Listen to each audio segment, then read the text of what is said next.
The afternoon light swept across the polished floors of the Grant estate, casting warm gold into its silent halls. In that stillness, young housekeeper Grace Turner stood trembling beside the slightly open safe, unaware that Alexander Grant watched from the doorway, his gaze filled not with anger, but something far more complicated. If you believe in compassion, hope, and second chances, don't forget to like, comment, share, and subscribe for more stories. Let's begin. Grace Turner moved through the Grant estate with a quiet grace that softened the mansion's cold stillness. Once, she dreamed of becoming a nurse, but her mother's worsening illness forced her to leave school and take any job she could find. The pay at the estate helped cover medication, but barely. Alexander Grant, her employer, lived like a shadow in his own home. Since losing his wife, he isolated himself, speaking only when necessary. The mansion, though beautiful, felt frozen in time, preserved in grief. Yet Alexander often found himself watching Grace from afar as she arranged flowers, polished framed photos, and gently restored life to rooms he had abandoned. She didn't know he noticed, but her quiet warmth reached corners even sunlight failed to touch. Grace tried to stay composed, but exhaustion clung to her like a second skin. One afternoon, her phone rang with the call she had been dreading. Her mother had collapsed, and the hospital demanded immediate payment to admit her. Grace's savings were nearly gone. She pleaded with the nurse, but rules were rules. Fear spiraled through her as she imagined losing the only family she had left. The next morning she returned to work, her eyes hollow from a sleepless night. She dusted shelves and scrubbed marble floors on autopilot. Her mind kept replaying the same desperate thought, I have no one else to turn to. The estate's silence pressed down on her, amplifying every heartbeat of dread. While cleaning Alexander's office, Grace noticed something she never expected, the safe door stood slightly open. Papers and envelopes lay within easy reach, almost glowing beneath the warm office lamp. Her breath hitched. She stepped closer, telling herself she was only there to straighten the ledger, though she had finished it earlier. She wasn't a thief. She never imagined crossing such a line. But fear distorts even the clearest conscience. She placed her trembling hands on the desk, pretending to reorganize papers as she fought tears. If I could borrow just enough, just for a day. And that was when she felt someone behind her.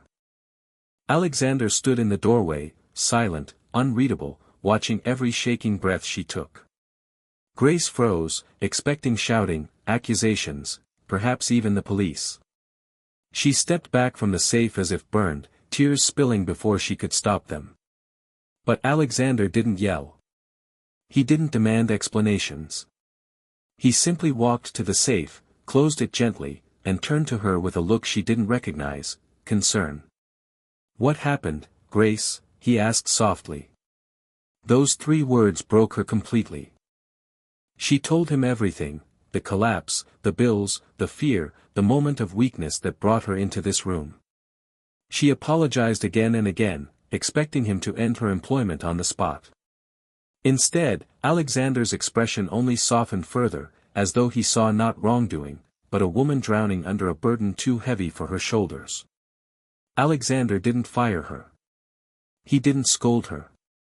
Instead, he quietly picked up his phone and began making calls.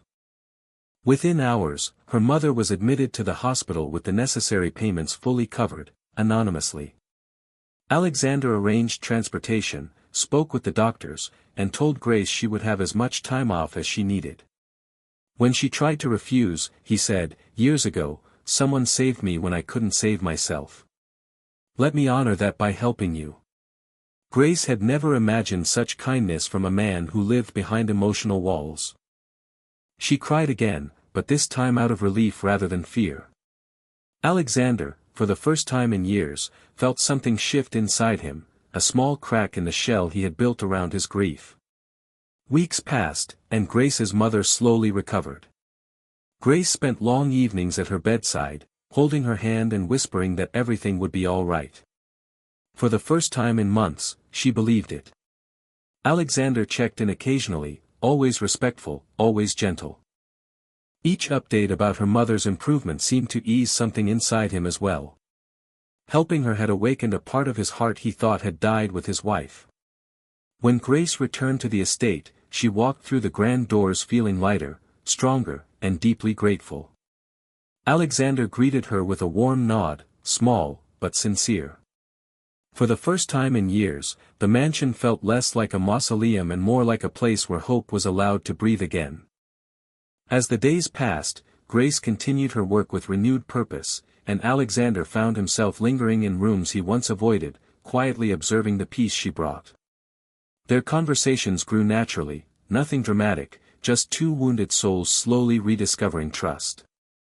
Grace's kindness revived the emptiness inside Alexander, while his compassion reminded her that goodness still existed in the world. The estate blossomed bit by bit, warm light, open windows, fresh flowers, soft conversations drifting through the halls. Grace learned she wasn't alone after all. And Alexander learned that offering compassion doesn't just heal one life, it gently restores the giver's heart too. Thanks for being here, like and subscribe to keep more unforgettable stories coming.